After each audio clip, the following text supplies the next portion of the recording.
Est-ce que vous pouvez acclamer pour vous-même?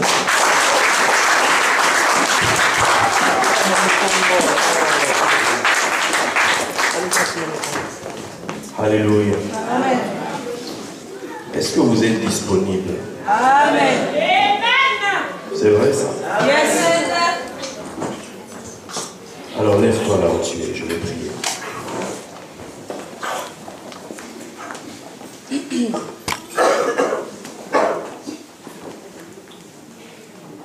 Si quelqu'un veut vous appeler au téléphone, il faut que vous soyez disponible pour recevoir votre fille. Le Seigneur veut vous parler, veut vous dire quelque chose ce soir. On a le choix soit de rester seulement dans la fête ou de prendre quelques minutes pour écouter des paroles qui peuvent changer toute notre vie. Pas seulement cette année. Prions ensemble, lève tes mains vers moi.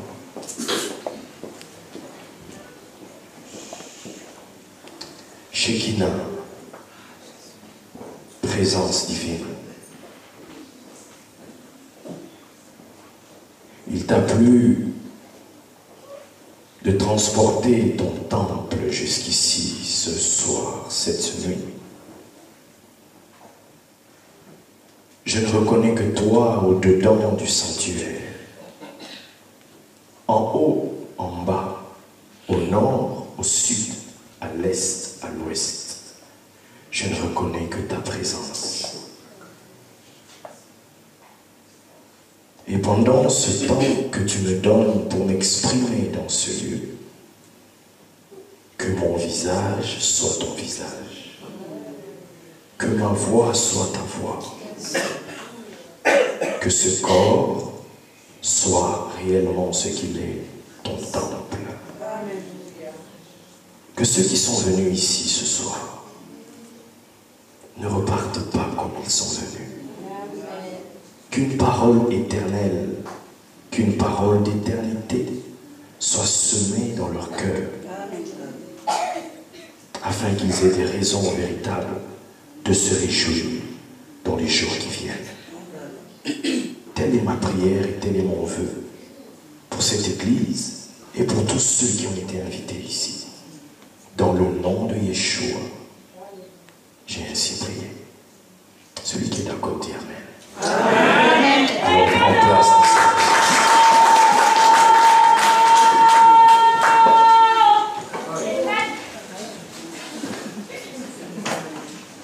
Alléluia. Amen. Je salue l'homme de Dieu qui me fait l'honneur encore une fois de venir. Ça c'est un salut officiel. Je bénis Dieu. Vous êtes toujours vivant. Je le suis aussi. Je salue aussi l'homme de Dieu qui nous a bénis tout à l'heure. Merci. Vous savez quoi? Tout à l'heure en arrivant, sur la A4, sur la A3, on a été bloqué en cours de route. On a dû ralentir. Pourquoi? Parce qu'une moto a fait un accident. À minuit, je pense qu'il venait de dire à quelqu'un bonne année, ou bien qu'il allait chez lui pour dire bonne année. Il est rentré dans une voiture. On a vu cet homme sous les pneus d'une voiture. Bon, ça a choqué les personnes qui étaient avec moi dans la voiture. Alors, quelles que soient vos difficultés, quels que soient les combats de la vie, bénissez Dieu pour le butin qu'il vous donne. Amen. Parce que celui-là, je ne pense pas qu'il avait prévu ça. Sa vie a été coupée. Je vais vous dire quelque chose aujourd'hui. Si vous m'écoutez bien, je pense que 2013 aura été l'année, la dernière, dans laquelle vous avez vécu comme vous avez vécu. Amen. Alors écoute-moi très bien. Je n'ai pas coutume de m'exprimer légèrement. Mais je veux que mes paroles touchent ton cœur. Que mes paroles touchent ton cœur. Mets de côté les... Mets ça de côté un peu, quelques minutes.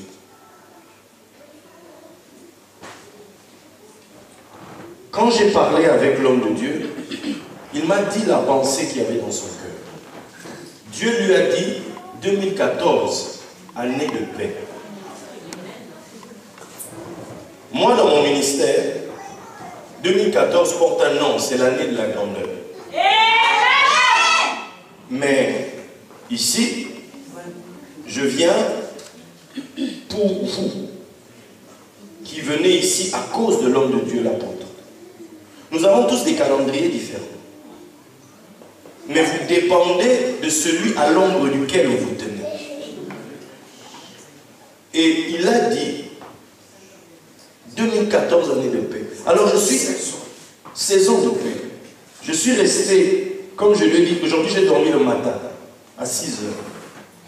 Pour qu'est-ce que Dieu veut dire? Et il m'a donné une parole. Moi ça m'a... J'ai dit, waouh, c'est fort. Paix. L'hébreu dit shalom.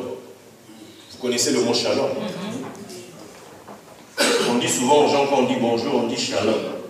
Mais est-ce qu'on se rend même compte de ce que l'on dit? Est-ce qu'on se rend compte de la valeur de l'acte que nous posons? Je vais vous donner quelques définitions de la paix que tout le monde connaît. Quand on dit shalom dans la Bible, ça signifie que toute ta maison soit remplie, qu'il n'y ait rien de vide chez toi, que tout soit plein, que rien ne manque. Qui dit paix dit que rien ne manque. Premier point. Deuxième point. Quand on parle de paix, on dit qu'il n'y a plus de trouble. Il n'y a plus d'adversaire, il n'y a plus d'ennemis. Ouais. Mes amis, soyons sérieux. Tout à l'heure, vous avez fait des déclarations, n'est-ce pas? Pour 2014. Et vous en avez aussi fait pour 2013. Vous en avez encore fait pour 2012.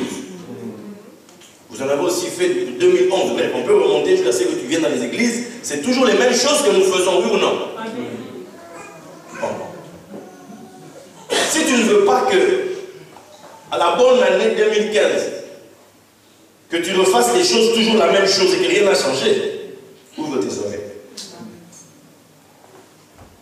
Ouvre tes oreilles. Dieu m'a donné une définition de la paix que je ne connaissais pas. Il m'a dit ceci. La paix, c'est lorsque le temps qui passe ne compte plus. Amen. La paix, c'est lorsque le temps qui passe ne compte plus. Lorsqu'il y a eu le combat dans le ciel entre les anges, dans Apocalypse 12, on nous dit que Satan est tombé, animé d'une grande colère. Pourquoi? Parce qu'il savait qu'il avait peu de temps. La personne qui vit maîtrisée par le temps, c'est Satan. C'est Satan qui a besoin du temps, parce que c'est Satan dont le job consiste à t'éprouver. Or, quand on t'éprouve, on parle des temps d'épreuve. On ne peut pas t'éprouver au-delà d'un certain temps. Donc, c'est lui qui traite avec le temps. Il ne peut pas aller au-delà du temps. Or, la Bible me dit dans Romains que le Dieu de paix écrasera bientôt Satan sous vos pieds. Amen. Mon but, et le mot qui dit écraser en hébreu, suntribo, signifie briser, comme quand tu brises un verre. C'est-à-dire que tu vas avoir une vie d'où Satan est devenu absent. Est-ce que tu peux, un verre que tu casses, tu peux le réutiliser? Certains d'entre vous, Satan est encore trop vivant. Il faut qu'il devienne des éclats de verre sous tes pieds. Mais on dit que c'est le Dieu de paix qui seul est capable d'accomplir ça. Quelqu'un dit le Dieu de paix. Qui dit paix en hébreu dit shalom. Bon, je vais un peu embêter il va me dire encore tu commences avec des affaires là. En hébreu, chaque lettre est un nombre. Valeur numérique. Donc, shalom a pour valeur 52. Quelqu'un dit 52. 52. Mais 52, c'est aussi la valeur numérique de Mashiach, le Messie. D'où les rabbins disent la paix, c'est le Messie. Suivez. la paix. D'où la Bible dira Christ est notre paix. Mais Christ, quand tu dis le Dieu de paix, c'est comme tu dis le Dieu de Christ. Bon, mais comprenons quelque chose, on vient de comprendre que Satan traite avec le temps. Mais pour que Christ, le Dieu de Christ l'écrase, il faut qu'il traite hors du temps.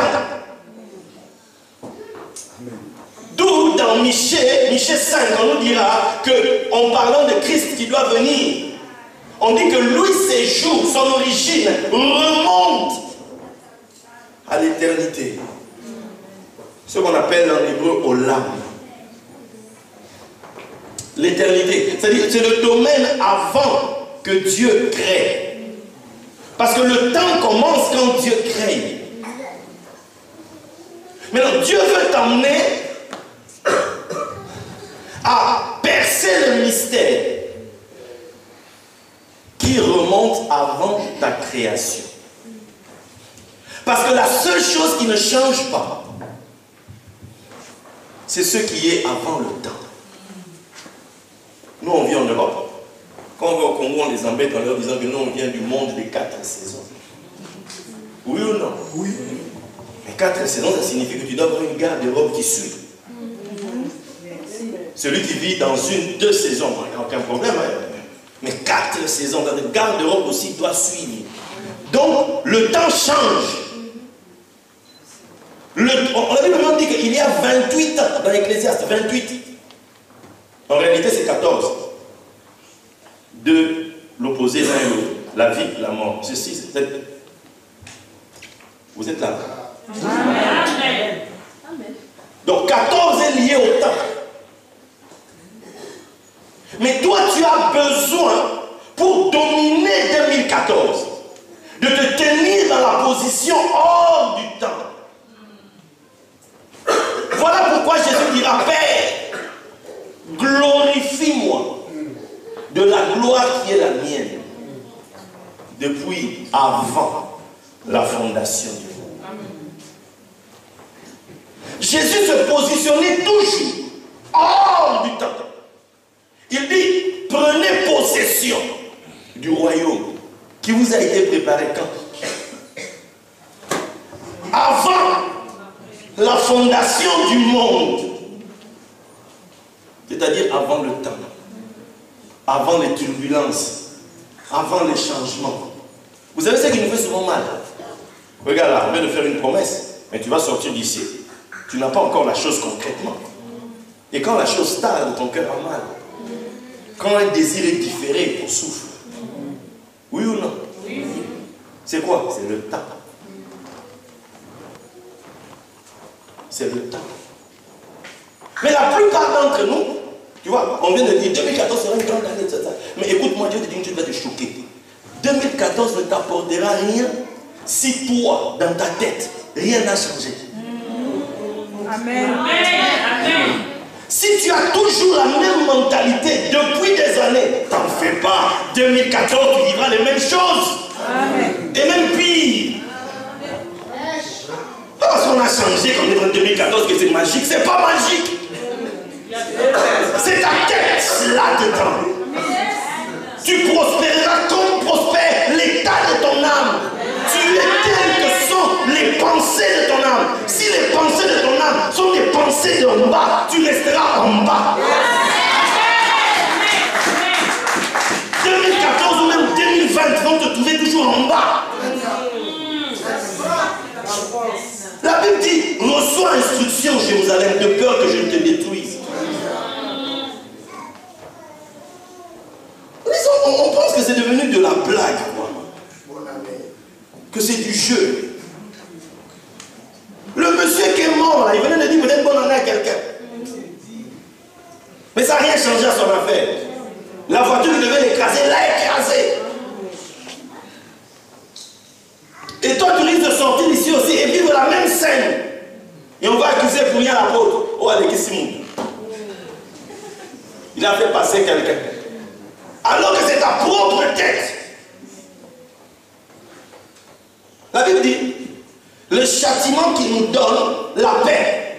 Châtiment, ce n'est pas punition. En hébreu, Moussa, c'est l'instruction.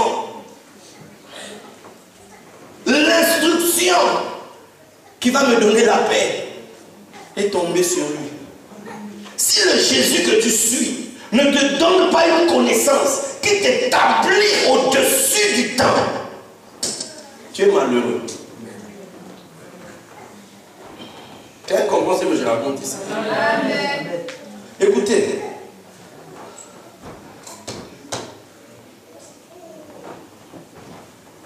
Shalom cache dedans Shem, qui est le nom ou la connaissance, et Lamed, la lettre L, qui parle de l'instruction.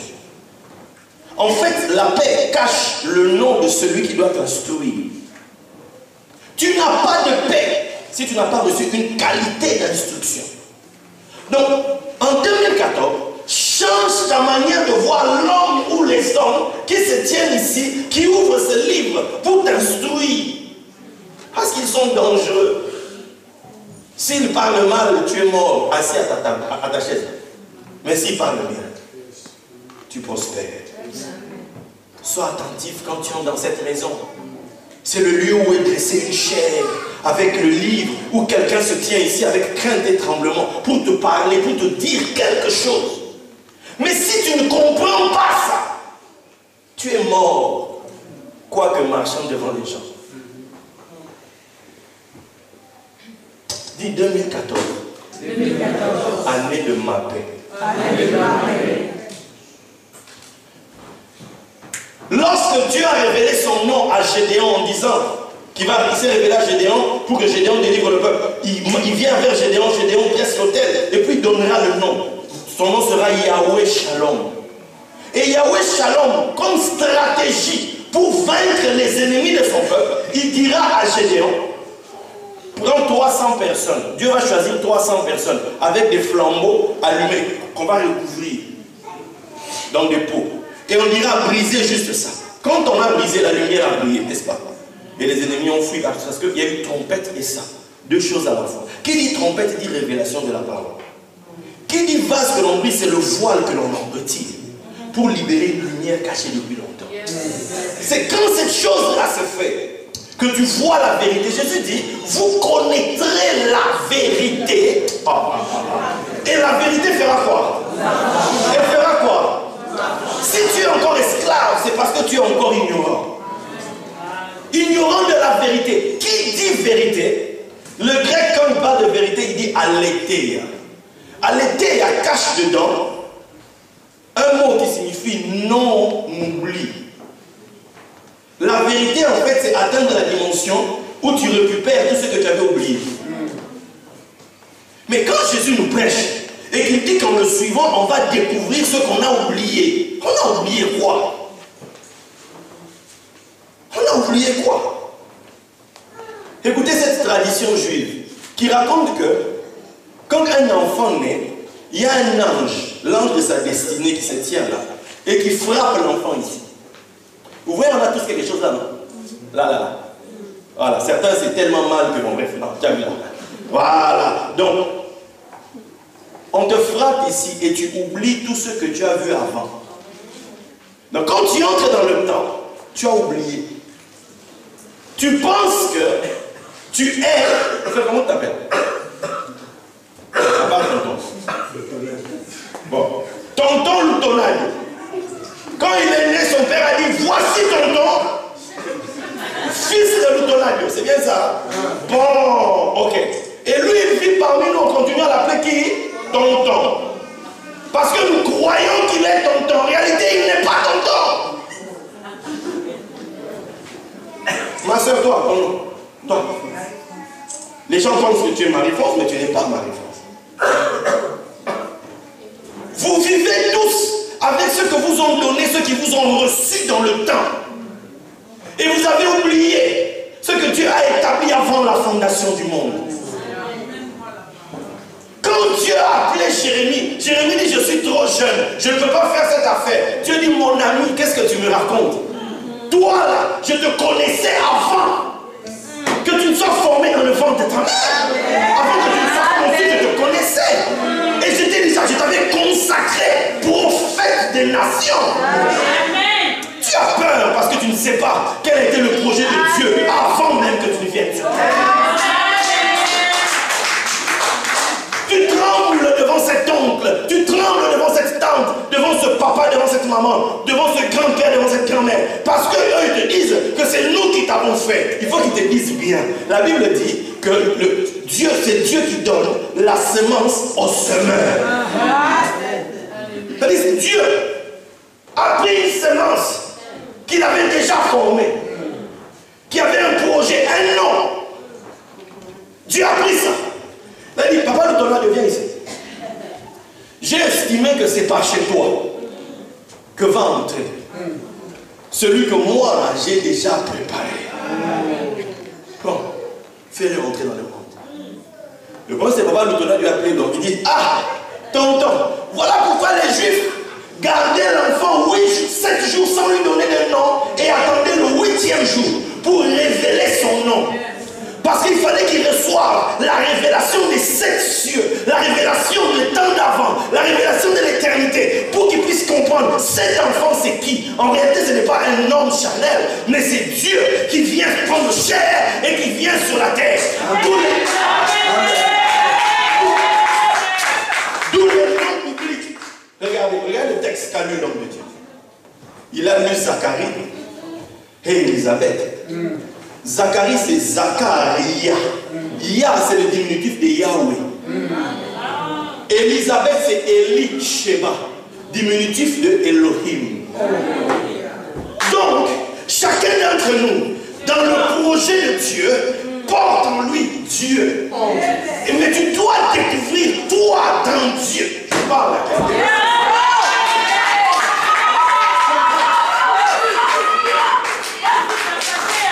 Si tu ne comprends pas, d'où la Bible dit j'avais dit.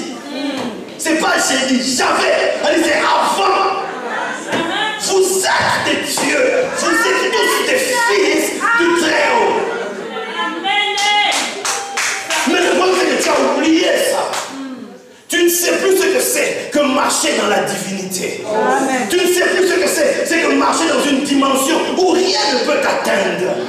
Le Dieu de paix, le Dieu qui t'enseigne cette connaissance-là, c'est lui qui va mettre Satan, le testeur, l'éprouveur, le proviseur, celui qui vient te tester à l'examen. C'est le Dieu de paix, celui qui te révèle cette connaissance-là, qui met un terme au manège de Satan dans ta vie. Toi, tu sais quoi de ton éternité? Tu sais quoi? Depuis que tu pries, tu sais quoi? Tu sais quoi? La Bible dit, Jésus dit, quand vous irez quelque part, première chose, dites shalom. C'est-à-dire que la paix soit avec vous. Et puis d'ici, dans cette maison, il y a un enfant de paix. Que la paix vienne sur lui. Mais nous, on a appris ce texte, on ne l'a pas compris. Alors qu'en réalité, c'était l'accomplissement de l'une des lois de la guerre. À l'époque du Deutéronome, Moïse dit, quand vous irez faire la guerre, première chose quand vous arrivez devant une ville, dites, proposez-leur la paix. Que la paix soit avec vous. S'ils sont d'accord, ils viendront vous servir. S'ils ne sont pas d'accord, détruisez-les. Or, vous venez de comprendre que la paix, c'est l'instruction. Le peuple, le deuxième peuple, le sacrificateur, ils viennent avec l'épée pour t'instruire, pour enlever des mauvaises mentalités d'avant, pour en retirer ça. Si tu acceptes l'instruction, tu fais une chose. Tu apportes tes biens. Tu apportes ton or. Tu apportes ton argent. Tu apportes ce que tu as de plus précieux. Parce que l'or et l'argent. Après, regarde. Exemple, hein? Il y a ton voisin Balader. Regarde. Regardez. Quand on dit offrande, moi j'étais assis, je regarde vos têtes quand vous venez ici. Certains sont en deuil. Depuis ils se sont levés là-bas, ils sont en deuil. Il y a de quoi si tu restes dans le système du temps. Parce que l'argent que tu donnes là, c'est ton temps. Tu as gagné ça quelque part. Où tu as travaillé, on dit des heures. Oui ou non? Oh, vous êtes là. C'est ton temps. tu es venu dépenser ici. Maintenant, le problème, c'est, si tu ne sais même pas pourquoi tu dors, ce que c'est censé te rapporter véritablement, tu vas rester dans des choses extérieures. Or, cette année, l'homme de Dieu a décrété pour vous. Vous avez des choses, ça veut dire, ce que tu liras sur terre, sera lié d'abord. Il y a des choses que Dieu au ciel attend. C'est nous qui donnons des ordres. Ah, maintenant ils ont dit quoi? Saison de paix. Oh! C'est ce qu'on attendait depuis. Parce qu'il s'aligne avec le projet de l'éternité. Olam, l'éternité, c'est aussi 52. C'est Christ. C'est Shalom, c'est la paix. Et les grands maîtres rabbins disent que quand des mots ont la même valeur, c'est que ça a une histoire commune. Écoute, pourquoi David pouvait venir danser et donner à Dieu des sommes terribles? Parce que Dieu dit, dans AG 2, il dit l'or et l'argent et puis la suite c'est quoi? La gloire de cette dernière maison sera plus grande que la gloire de la. Et puis on dit c'est dans ce lieu que je donnerai la paix.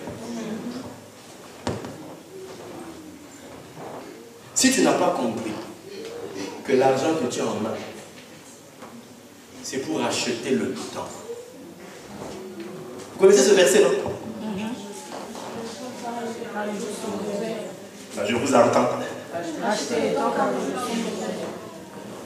Racheter. Toi, tu as déjà racheté le temps. Tu as déjà racheté le temps. Racheter. On rachète le temps avec son offrande. Parce qu'en réalité, tu te domines. Parce que tu cherches autre chose. Tu sais qui tu es. Et si tu ne sais pas, tu cherches. Je ne viens pas à l'église pour qu'on perde mon temps, s'il vous plaît.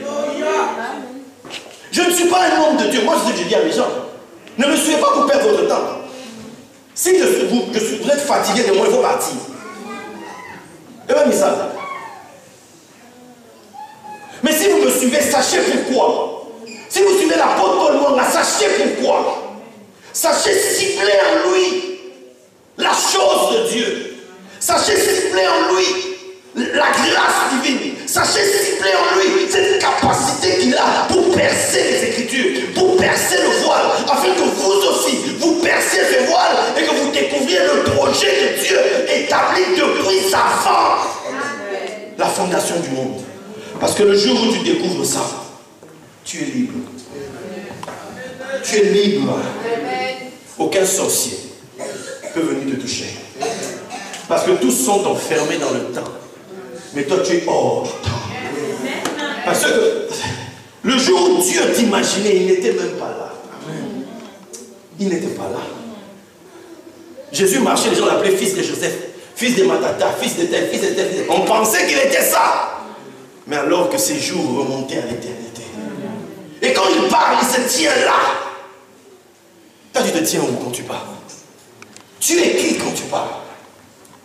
Oh, notre papa qui est mort, notre tante qui est mort. Oh, arrête-moi ça. Il y a plus que ça. Il y a plus que ça. Il faut que tu trouves que Dieu te donne la paix. La Bible dit, quand Christ, votre vie, paraîtra, vous paraîtrez avec lui dans la gloire. Quand Christ, ta vie, paraîtra, tu paraîtras avec lui dans la gloire. Quand ce que Dieu a écrit sur toi depuis avant la fondation du monde va sortir, c'est là que ta gloire va s'établir. Alors là, qu'on est 2014, 2015, 2016, 2017, 18, 20, 21, 36, 3000 même, je ne sais pas combien. Comme on dit chez nous, 3000 rouleaux, ça n'a pas de problème. Pourquoi? Tu es déjà hors de tout ça. Quelles que soient les années, tu ne crains pas de mauvaises nouvelles. Rien ne te trouble, rien. Rien. Parce que tu sais qui tu es. Amen. Moi, je sais qui je suis. Je connais mon nom d'avant. Le sorcier qui veut regarder ça, il brûle. Parce c'est un nom de Dieu lui-même. Moi, je ne suis pas un serviteur de Dieu. Je suis un fils de Dieu.